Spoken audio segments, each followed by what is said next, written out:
Bonjour à tous. On l'a appris hier, un homme de 75 ans est décédé dans le Jura ce week-end. Il était sur une moto qu'il était en train de tester lorsqu'il a été renversé par une voiture.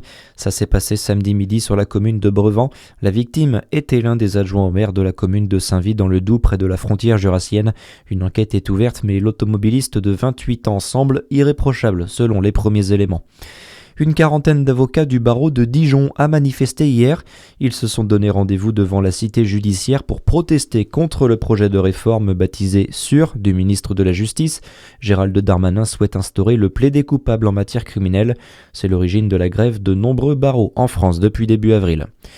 On vous en parlait hier, déjà, cette polémique à Besançon, après que des pancartes et une banderole à caractère xénophobe ont été déployées par des militantes du collectif identitaire Némésis. C'était lors du défilé du carnaval dimanche. La ville de Besançon a depuis bel et bien déposé plainte pour provocation à la haine.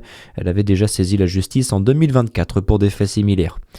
Quel bilan pour la région Bourgogne-Franche-Comté en matière de tourisme en 2025 ? Le bras armé du Conseil régional en charge du développement touristique vient de publier les chiffres de l'année écoulée, avec une légère baisse de la fréquentation, moins 4,7% par rapport à 2024, mais de belles sources de satisfaction malgré tout, Manal El Maïba. Oui, avec notamment une forte hausse de nombre de visiteurs originaires de pays étrangers, plus 10,7% de clientèle internationale, ce qui est un record absolu pour la région.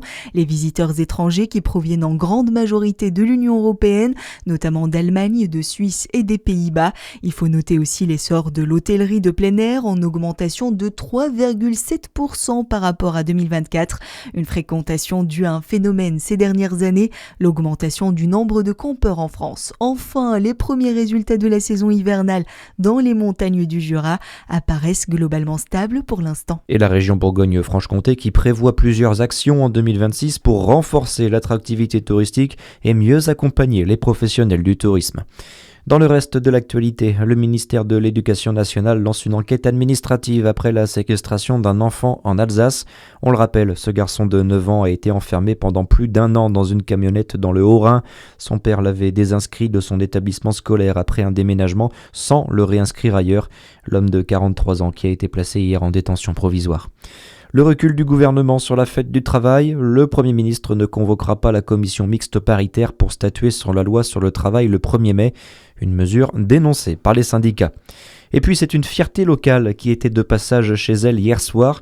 Le Jurassien Quentin Fillon-Maillet était l'invité au sein du département hier pour une grande fête organisée et ouverte au grand public. La collectivité souhaitait rendre hommage au biathlète triple champion olympique cet hiver à Milan-Cortina. Très bonne journée sur Fréquence Plus. À suivre, c'est votre météo.